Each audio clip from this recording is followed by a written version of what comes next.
নমস্কার, আমি মানস দে। আমি একজন ফাইন্যান্সিয়াল অ্যাডভাইজার।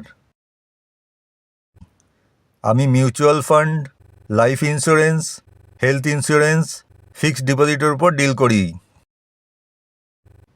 কলকাতায় যে কোনো জায়গায় ইনভেস্টমেন্টের জন্য আপনি আমার সাথে কন্ট্যাক্ট করতে পারেন। আমার কন্ট্যাক্ট নাম্বার হলো